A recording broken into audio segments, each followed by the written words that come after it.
성경에 나오는 수많은 인물들을 보면서 그 사람들의 모습이 어떠한가를 잘 알고 있습니다. 아브라함과 이삭과 야곱, 요셉, 족장 시대를 압니다. 구약 성경에 나왔던 선지자들에 대해서 잘 압니다.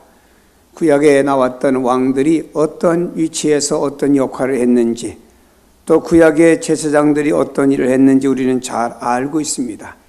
신약에 와서 사도들이 또 사도 이후에 어떤 인물들이 어떤 역할을 했는지도 우리는 성경에서 보고 알고 있습니다. 우리는 이 성경에 나오는 신앙의 인물들의 중요한 삶을 통해서 교훈과 용기와 소망을 얻기도 합니다. 그러나 우리가 이 성경을 보면서 느끼는 것은 성경에 소개된 위대한 인물들도 우리와 똑같이 연약한 인물들이었다라고 하는 것을 발견하게 됩니다. 아브라함이라고 하는 믿음의 대단한 사람으로 보입니다.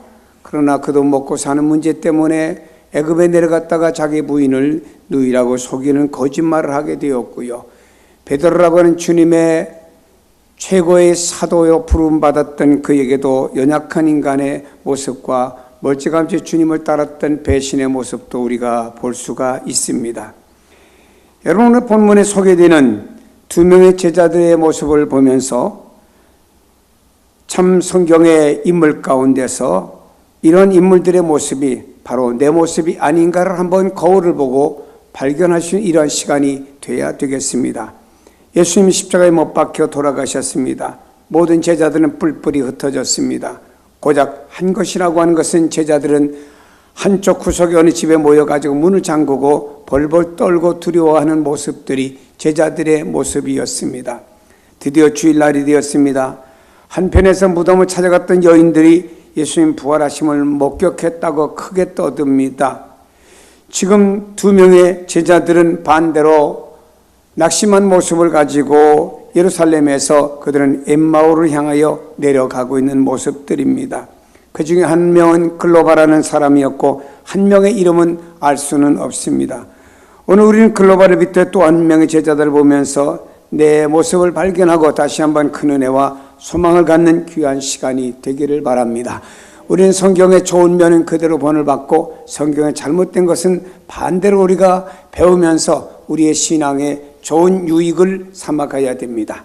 먼저 글로바라는 사람은 가슴에 벅찬 신앙의 감동을 경험했던 사람이었습니다. 글로바가 예수님을 처음 만났을 때 그 형용할 수 없었던 감동, 흥분을 감추지 못했던 사람이었습니다.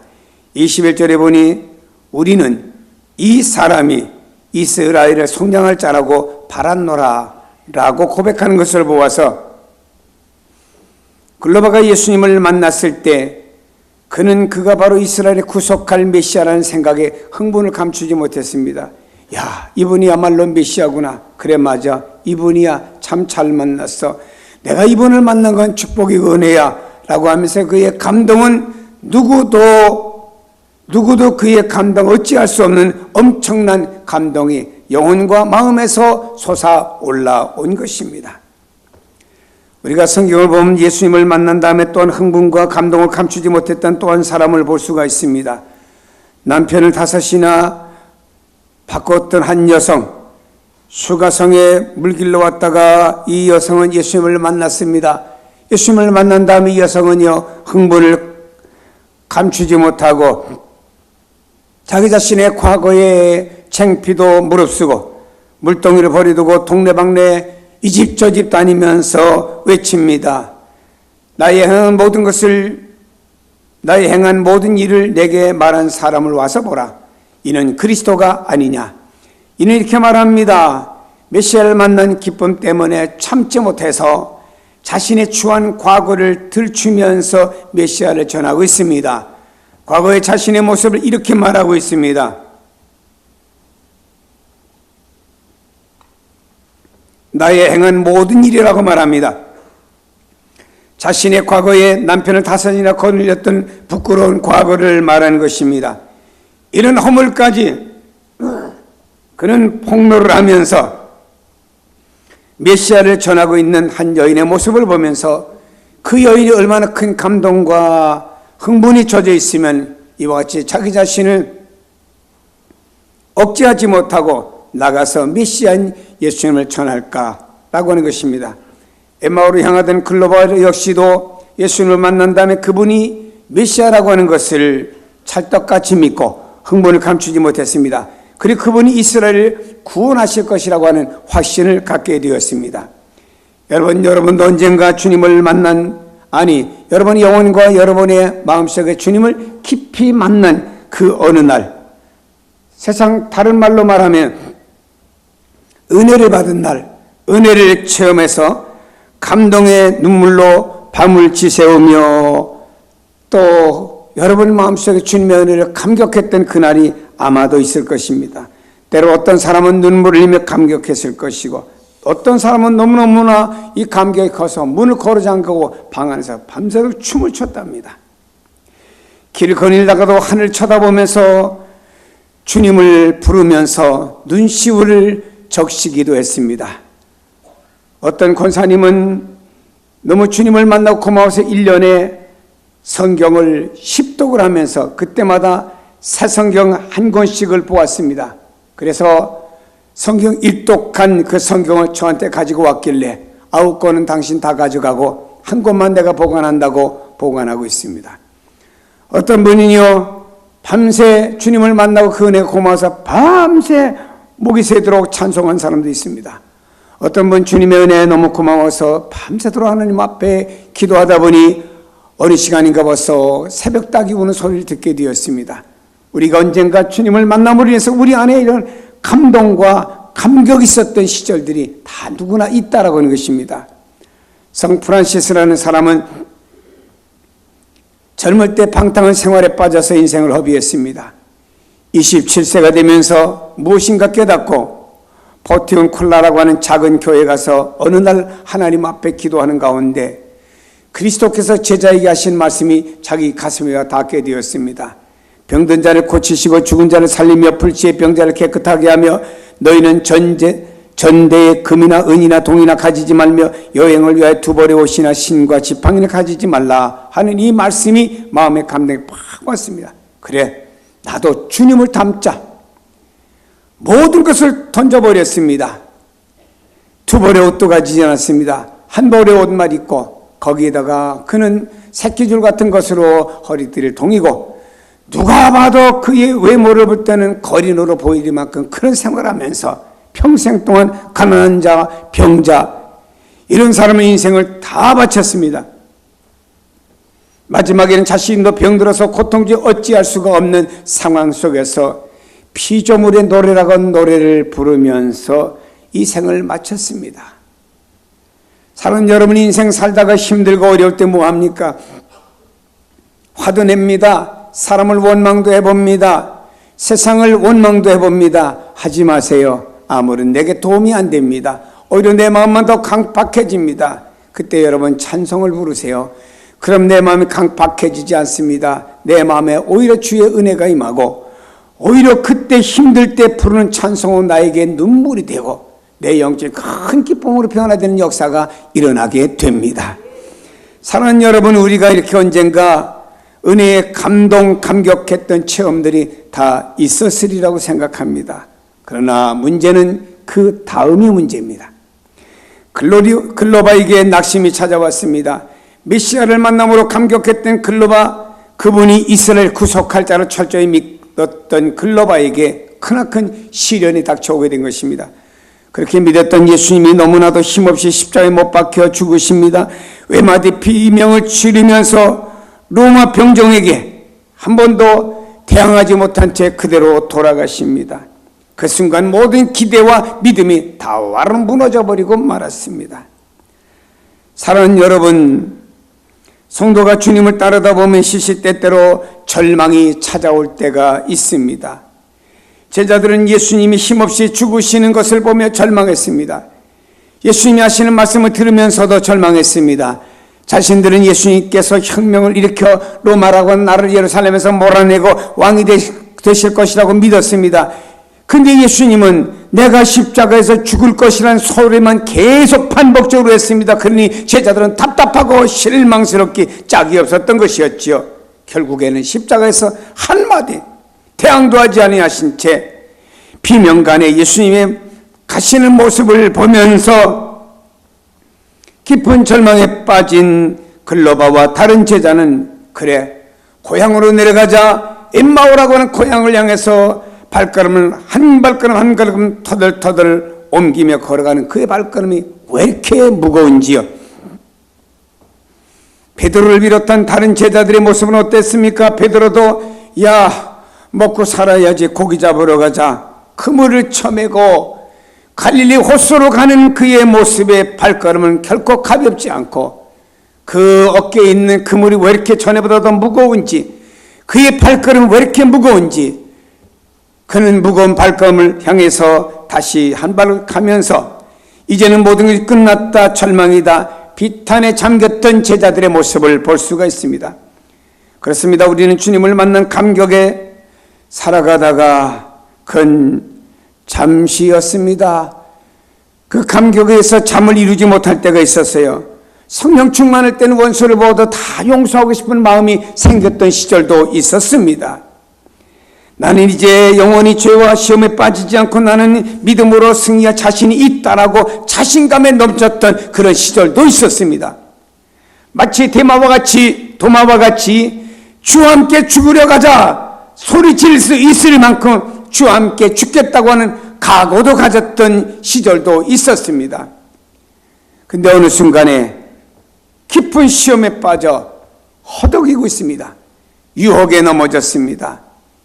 시련에 절망하며 눈물을 흘리고 있다고 하는 것입니다. 지금 내 모습을 보니 어둠 속에서 울고 있던 제자들의 모습과 같이 문을 걸어 잠그고 그 어둠 속에서 눈물 흘리던 두려워하던 제자들의 모습과 같이 바로 우리들의 마음이 어둠컴컴한 터널에 갇힌 것과 같이 이런 속에서 울고 있는 우리의 모습이 아닌가 생각하고 싶습니다. 그러나 여러분요, 역대 위대한 신앙의 사람들도 보면은 다 절망에 빠졌던 한때 시절들이 있었음을 보게 됩니다. 모세라고 하는 사람도 절망에 빠져 울고 있습니다. 이스라엘 백성을 리더한 그 은혜를 알아야 돼. 하나님의 은혜, 모세의 은혜를 알아야 돼. 다 하나님과 모세를 원망하고 있습니다. 하나님께서는 이스라엘 민족들을 멸망시키겠다고 하니까 모세는 하나님 이들을 용서하시고 차라리 나를 죽여주세요. 나 모세를 죽여달라고 하나님 앞에 부르짖는 모습을 보게 됩니다. 엘리야라고 하는 믿음의 사람입니다. 죽은 자도 그의 기도를 통해 살아났습니다. 하늘에서 불이 떨어지는 이적도 행했던 사람이었습니다. 그럼에도 불구하고 그는 절망에 통곡하고 있습니다. 하나님 앞에 그리 시냇가에서 하나님 내가 하나님 모르는 우상 섬기는 왕위에 의해서 죽노니 차라리 하나님 나를 죽여달라고 하면서 그리 시냇가에서 울부짖는 나약한 인간의 모습, 엘리야의 모습을 볼 수가 있습니다. 예수님의 수제자가 불렀던 베드로, 닭이 우는 소리를 듣자 그는 나가서 밖에가 통곡하는 울음이 있었습니다. 과거의 은혜를 충만히 받은 그들이 이제는 왜 어둠과 절망의 터널 속에서 포로에 잡혀가지고 이렇게 힘들게 울고 있냐 이 말입니다. 사랑하는 여러분, 우리는 성경을 보게 되면은 베드로라고 하는 주님의 제자는 결국에 주님을 멀찌감치 따라가다가 그의 신앙에 문제가 생긴 겁니다. 성도들이여 기억하세요. 예수 믿는 사람은 교회가 멀어지면 안 됩니다. 예배가 멀어지면 안 됩니다. 기도가 멀어지면 안 됩니다. 거리가 아닙니다. 마음이 멀어지면 안 됩니다.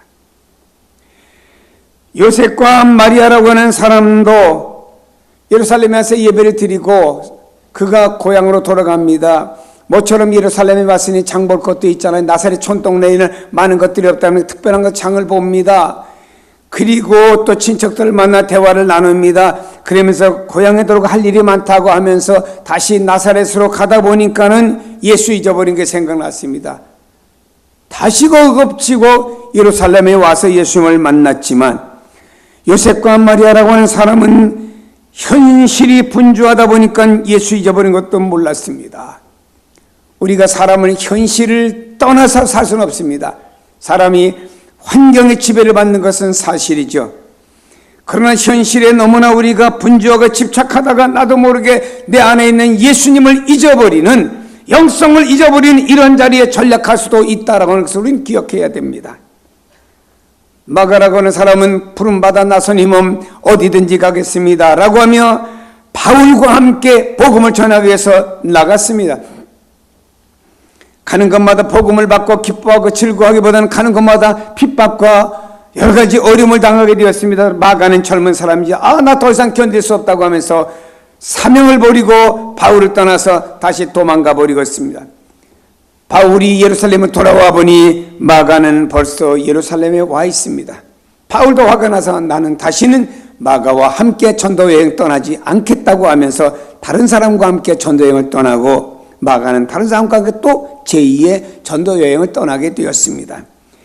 여러분이요, 이렇게 사명 감당하다가 어렵다고 도망가고, 사명 감당하다 힘들다고 도망가고, 사명 감당하다가 세상이 좋다고 도망가고, 주님은 좋아하지 않잖아요.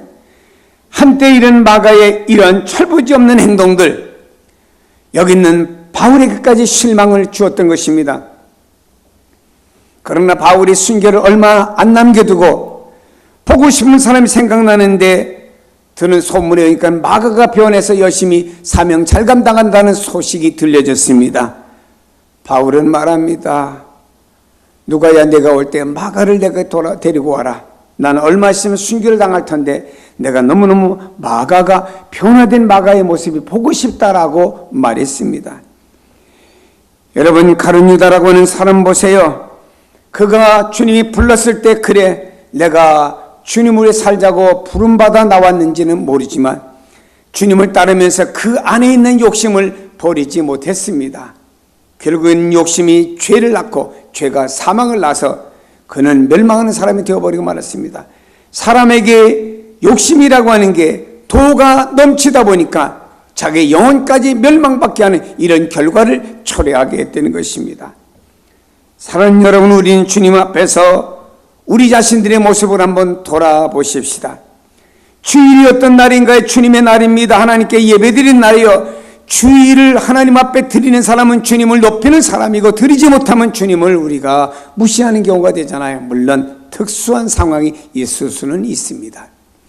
우리는 하나님 앞에 예배드려야 될 존재들을 부름받았습니다. 하나님 앞에 예배드리는 주님이 얼마나 기뻐하실까요? 마치 하나님께서 세상을 만드신 다음에 하나님 보시기에 좋았더라 좋았더라 말씀하신 것 같이 여러분이 하나님 앞에 예배드릴 때마다 하나님께서는 좋았더라 좋았더라 하시면서 감탄사가 나올 것 아니겠습니까?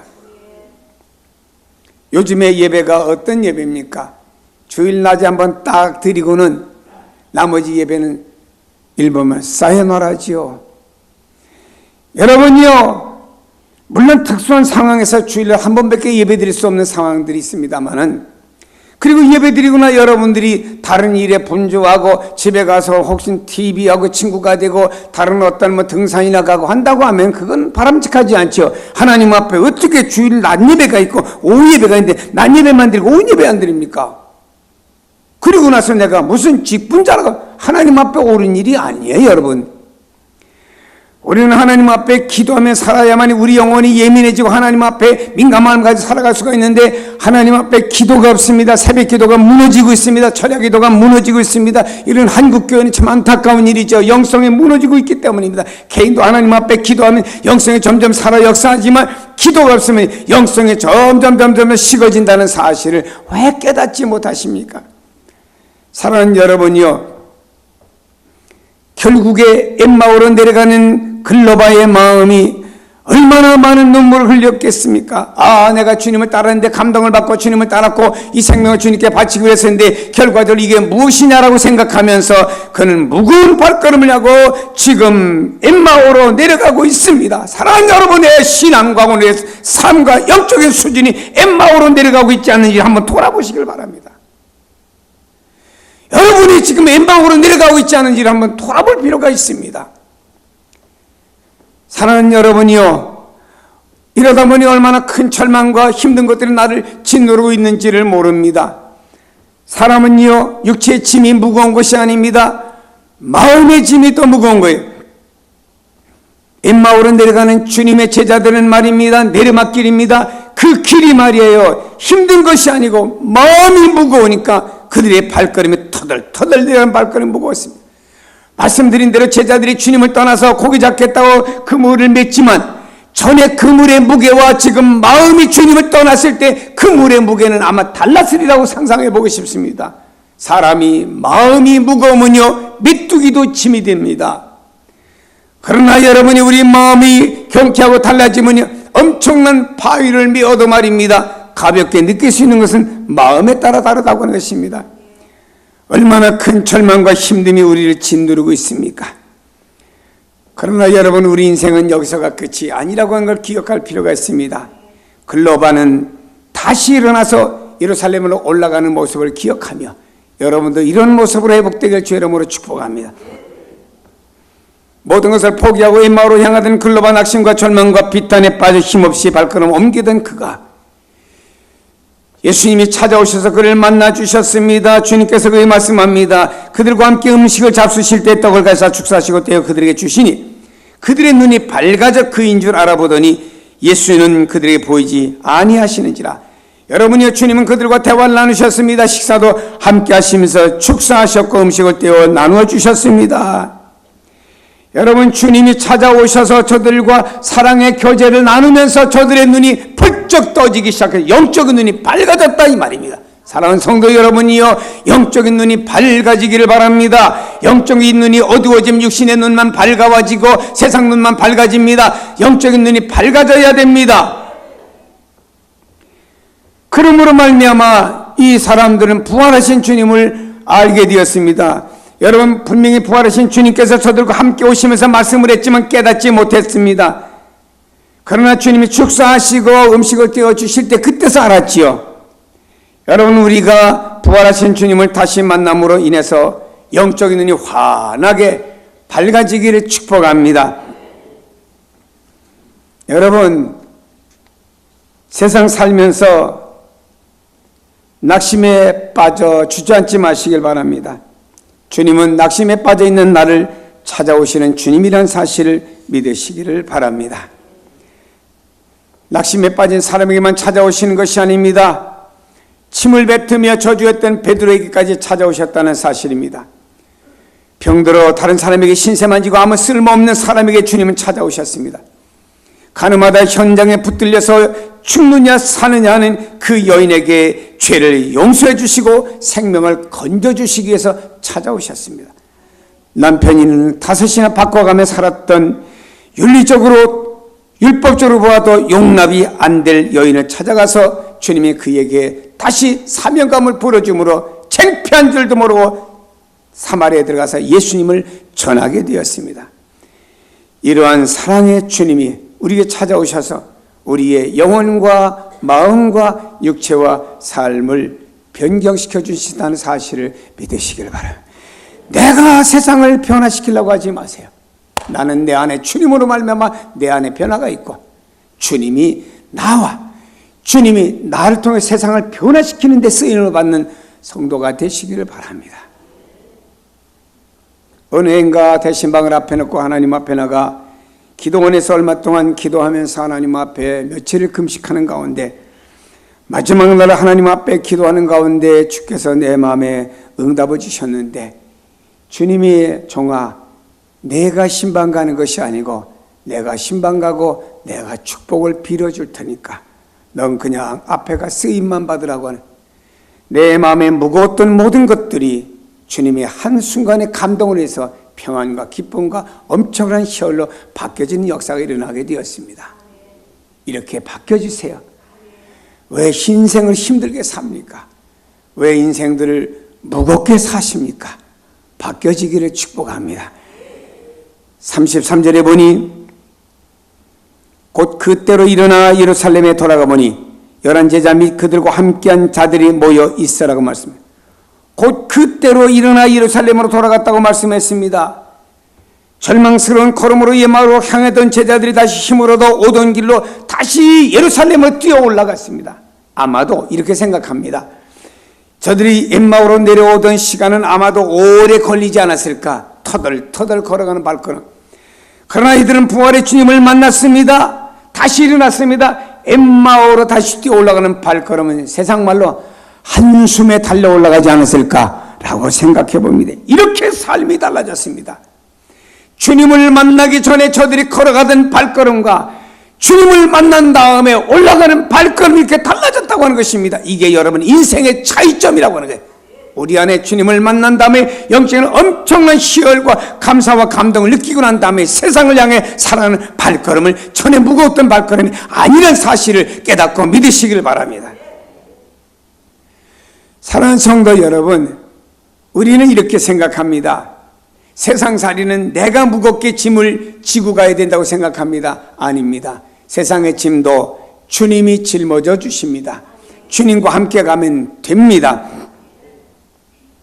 여러분 지금 어디로 향해 걸어가고 계십니까? 혹시 엠마오를 향해서 무거운 발걸음을 옮기고 있지 않습니까? 안 됩니다. 글로바처럼 다시 오던 발걸음을 되돌려 갖고 예루살렘으로 올라가는 성도가 되기를 바랍니다. 가슴에 희망을 품고 다시 예루살렘으로 올라가십시다. 우리 교회가 오늘 테마 세시배부터 부흥회합니다. 또 참석 안 할 사람이 있을까? 이렇게 말해도 참석 안 할 사람이 있을까? 참 염려가 됩니다만은 여러분, 이 부흥회는 여러분이 엠마오로 가는 길이 아니고 다시 예루살렘으로 올라갈 수 있는 기회를, 동기부여를 제공해 주는 부흥회가 되는 것입니다. 우리는 다시 희망의 부푼 가슴을 안고 다시 예루살렘으로 올라가십시다. 어떤 소녀가 누군가 자기를 연민했던 남자를 처음에 보았을 때 콩닥콩닥하는 가슴이 뛰어가지고 밤새도록 잠을 못 자고 그 사람만 만나면 얼굴이 홍당무가 되고 말을 탁 잊어버린답니다. 여러분, 그랬던 사람과 결혼을 했어요. 10년, 20년, 30년 살았는데 얼굴은 홍당무가 안 된답니다. 가슴이 뛰지 않는답니다. 오히려 그 남편을 보면 성질이 더 난답니다. 이유는 내가 모르겠습니다.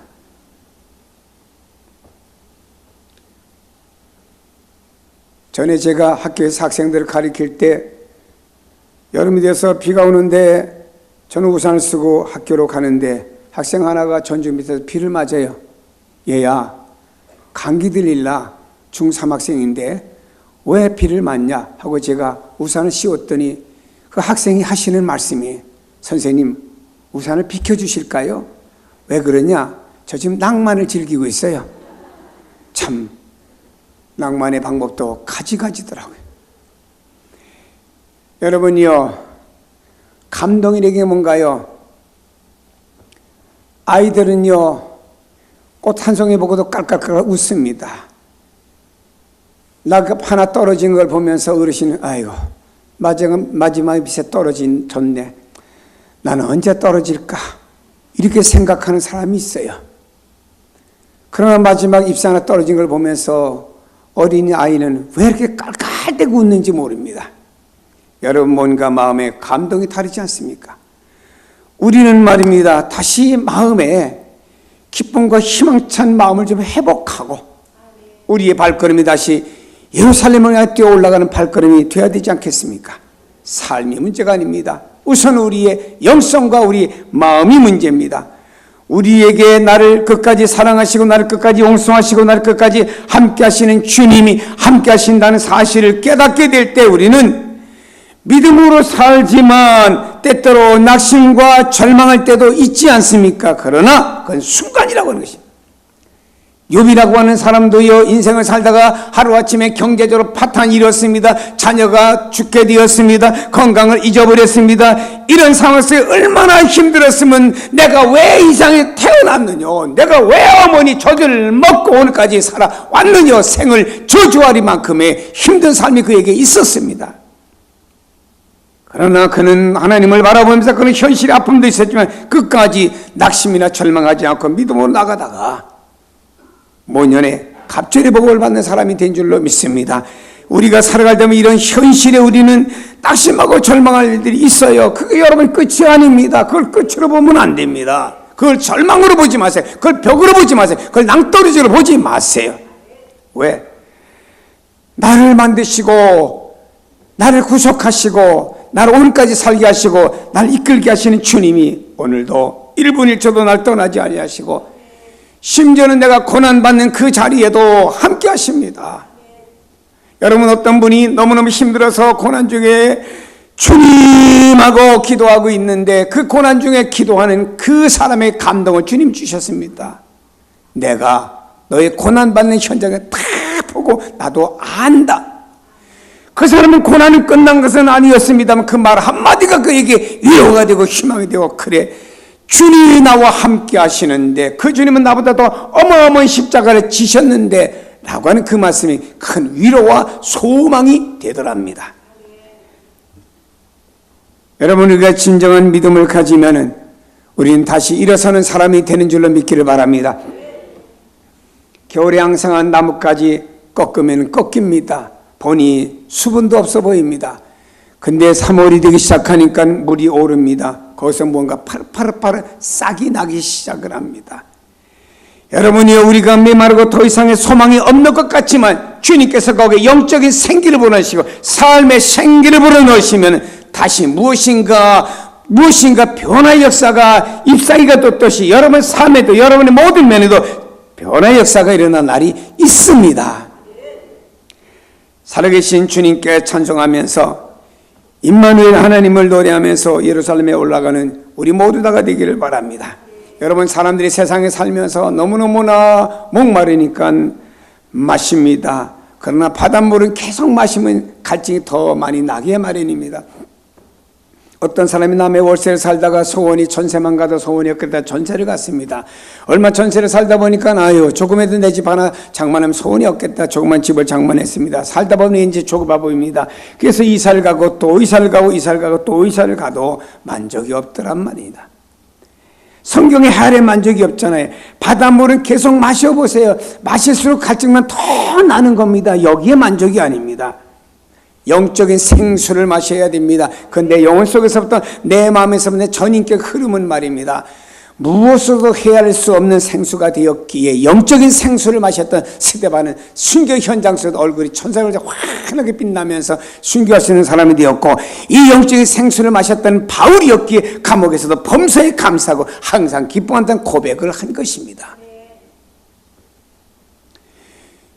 여러분이요, 3월을 맞이하고 또 집회를 맞이하면서 여러분의 영적인 얼굴이 좀 펴지고 육적인 얼굴도 펴지기 바랍니다. 여러분 얼굴이 펴지면 누가 돈 꿔줘요. 얼굴이 근심 걱정하면 돈도 안 꿔줘요. 저 사람한테 꿔줬다 띠킬까봐. 그런 말이 있대요. 낙하산은 펴져야 살고 사람 얼굴도 펴져야 산대. 낙하산은 안 펴지면 추락돼서 죽어요. 그럼 펴지면 살잖아요. 참 멋있게 창고 날면서 우리 얼굴도 영적으로 펴지고 육적으로 펴지고 펴지는 성도가 되기를 바랍니다. 사랑하는 여러분이요, 3월을 맞이합니다. 또 부흥회를 맞이하면서 한번 다시 찾는 희망의 계절이 되기를 주의 이름으로 축복합니다. 기도하십니다.